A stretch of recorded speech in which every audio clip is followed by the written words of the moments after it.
I got these 3 little pallets from Dollar Tree a while ago, and I've had them kicking around in my stash and decided that I wanted to do something with them.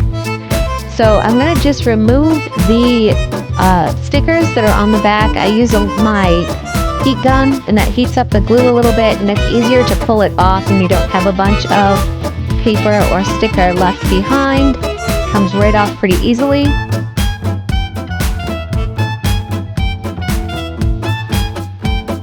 Then I'm going to grab some stain, and I'm going to stain all 3 of these, front and back.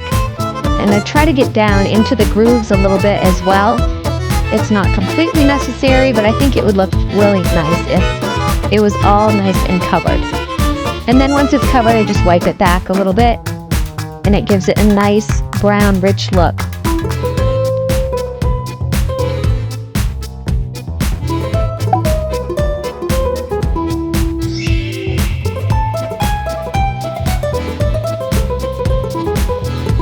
Once I have them all stained and dry, I'm just going to take a piece of sandpaper and go over them around the edges and in between the slats the best that I can. It's not, again, not completely necessary to do it at this step because I will be doing it again later on, but I think it does help later on with some of the distressing. I have this sunflower and greenery border or wall decor that you can get from Dollar Tree as well. It's a removable adhesive stick, and because it's removable, I decided I was going to use some Mod Podge to glue this down onto my little palette. So just give it a good coat all over. I'm just going to peel back a little bit of this peel and stick off the backing and stick it onto my palette.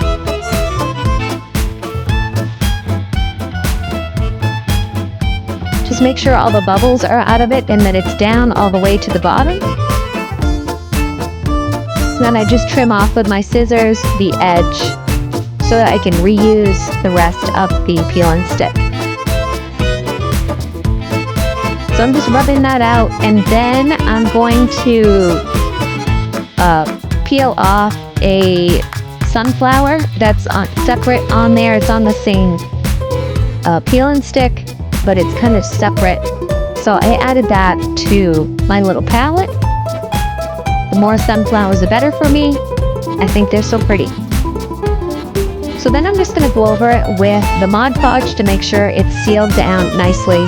And then I will set it aside and work on the next one, and then the next one, while they dry.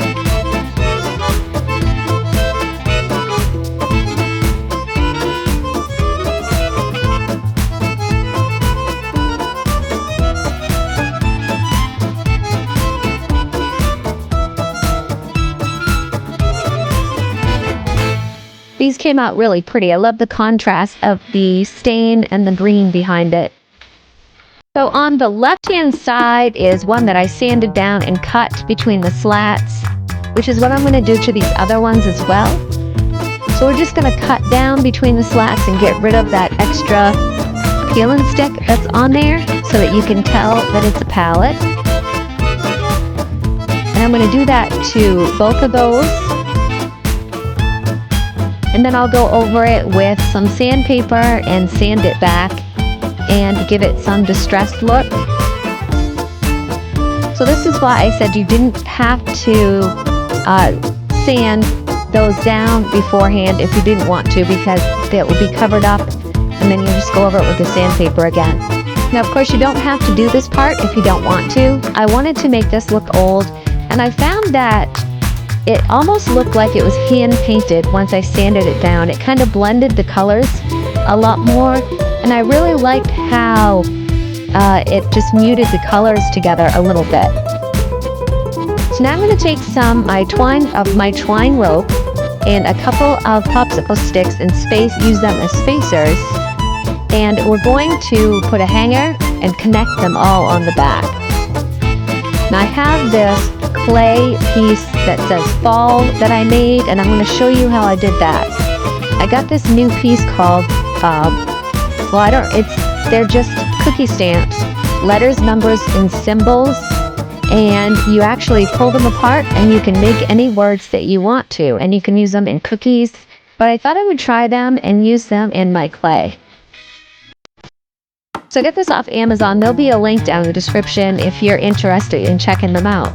Now this is going to be my first time using them, so be gentle with me. Just trying these out.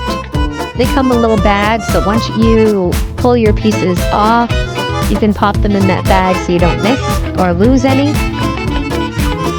And they just come all connected. They're all capital letters that I found, and there are numbers and symbols there as well. So I'm just going to take some clay, flatten it out the best that I can, and then I'm making, this one's going to say happy because the other one says fall. And I'm just pressing down a little bit. And you want to make sure your letters aren't too close together because it will squish the ones next to it. So you do want to space them out a little bit. It also makes it easier because I went in with a some black paint with a small paintbrush and made my letters black. As you can see in the fall little sign there, it's green on top, but then I went down in there with black and colored it in to make it pop. So you could use whatever you want. I had scissors right handy. I'm just squaring off this little piece of clay and making it, try to make all the sides even and the best that I can, and just kind of straighten them out and squish them together. So I painted it with some moss paint because I want the green. And then, like I said, there's my little tiny paintbrush, and it goes right in those cracks really well, and I can almost color in pretty easily those letters to make them pop. Now you could do, if you did this, you could do whatever color you want to. I did happen to get some over the top, and I just took, once it was dry, I would take my green paint and go over the top of that, and it would get rid of any of the black that would come through. Just taking some moss and putting it over where I'm going to put my little clay piece that says happy, and I'm going to glue that over the top of my moss. That's just to make it pop a little bit. And then I'm also taking some twine and going around each little sign, going around wrapping it, and then I'm making a little shoestring bow just to give it some more interest. And I think this came out pretty cute. It's different, and these little letters I'm going to have to play with a little bit, but they were pretty fun. I think there's a lot of potential in them.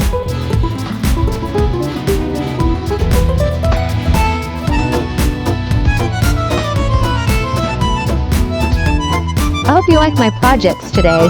Leave me a comment below if you have a favorite. Thank you for watching. Don't forget to like, share, and subscribe.